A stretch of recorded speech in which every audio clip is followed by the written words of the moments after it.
Richard Fisher, the former president and CEO of the Federal Reserve Bank of Dallas, said clearly, "Our inability to look beyond the latest news cycle could be one of the most dangerous traits of our generation." End quote. Hey, I know, I get it. Yes, we are living in a constant state of uncertainty. And it is certain uncertainty will be never ending. In these circumstances, it's easy to see how people can make decisions derived from the fear of present events that end up hurting their long-term interests. It's called short-termism. It is a common human affliction and ancient bad habit, one that can cost you significant opportunity. But this morning, I want to help you correct this. So while everybody around you panics, becomes debilitated by stress and worry and anxiety, you're going to be able to smile and see clearly the future is bright. You'll know that there is nothing to worry about. In fact, you're going to be fired up and crazy excited about the future. Short-termism is a survival trait that evolved to help us respond to immediate threats. Our brain is exquisitely fine-tuned to compel us to get out of the way when a rhino is charging at us or a baseball is coming at our head. The problem is we have evolved to over-favor this bias. We overly fixate on the short term and miss the long-term effects of that short-term decision completely. We even readily forget the lessons of the past. We default to our short-termism and continue to repeat the same mistakes over and over again. Look, I know things might look tough and might be tough right now. It might even get tougher as we move forward into this situation in the short term. But here's what you need to know, and you need to know this for sure. You need to know it once and for all, and you need to remember this when you once again default to worry and anxiety and fear about the present. And that is this: the future is always better. Always. And this is measured by almost every metric that there is out there. Let's just take the data of the thing that people are most panicked about. The very thing tracked and measured and reported on daily. This is the thing most all news and commentary are fixated on: the economy. Okay, let's take the two most cited measures of the economy: the stock market and housing. Those things that stated to be the most affecting of these metrics are inflation and interest rates. Okay, this is the Dow Jones Industrial Average over the last 50 years. In 1970, it was 5,842. It's not 10% or 25% or 50% bigger today. It is now 4 to 5 times that number, or a 500% growth rate.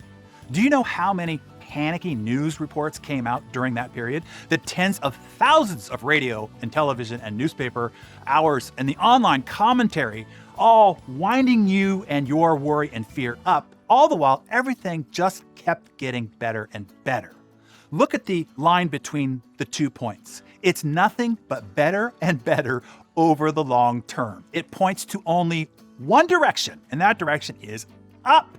So the present is 5 times bigger and better than only 50 years ago. And during that same period, we had inflation at 11.8% in 1975, 13.9% in 1980, negative 2.1% in 2009, negative 0.1% in 2015, to most recently 8 or 9%. In other words, no matter the swing in inflation, over time growth happens and the future still gets better and better.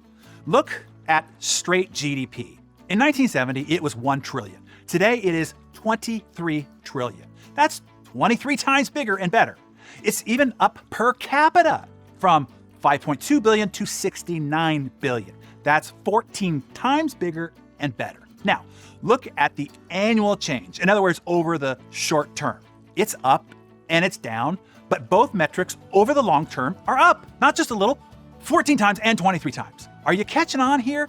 Let's take housing, okay? 50 years ago, the median price of a home in the United States was $23,900. That same exact house today, now 50 years older, is worth $454,900. That's not a 10%, 25%, or 50% gain. That's 19 times, a 1,900% increase. And look at the line between the 2 points. It's nothing but better and better over the long term. Even on a 20-year horizon, from 1970 to 1990, it grew 500%, or 5 times. From 2002 to 2022, it grew 240%, or 2.4 times.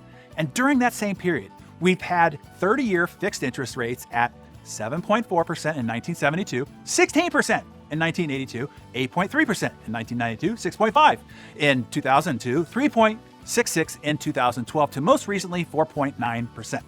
In other words, no matter the swing in interest rates, over time growth happens and the future still gets better and better.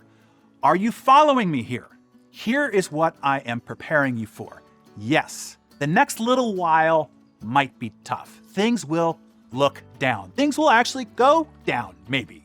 But instead of going down with them, emotionally, energetically, and spiritually, you have to know, not by blind faith or naive delusions, but by facts, statistics, and by every measure that we have for human progress, the future will be better.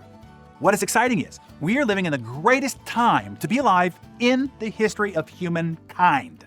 And yet still, with each passing day, it's getting better and better and better. If you will only keep your mind, your energy, and your activity focused on the long-term future, you will not only significantly improve your present results, you will multiply your future harvest. That's value you can bank on. This is such an important topic and mindset and spiritual perspective to have that tomorrow I will point out those things that you have to guard against, the forces that trigger your short-termism response mechanism, which is why most people keep being sabotaged. But not you, not anymore. So be sure that you come back here tomorrow morning for that. And I will share some of the statistics on the future of wealth and how you can participate in it. That is sure to stoke your fires and have you be crazy excited about the future. For now, reinforce your long-term perspective. Jot down your notes in your Darren Daily Journal and share in the comments below. When you look back 20 years ago, how are you and how is your life and lifestyle better today than it was back then? Share a few examples or references to identify your better present. This will help you look forward to the next 20 years multiplying that trajectory. And I look forward to reading your progress and better present in the comments below. Hey, I have been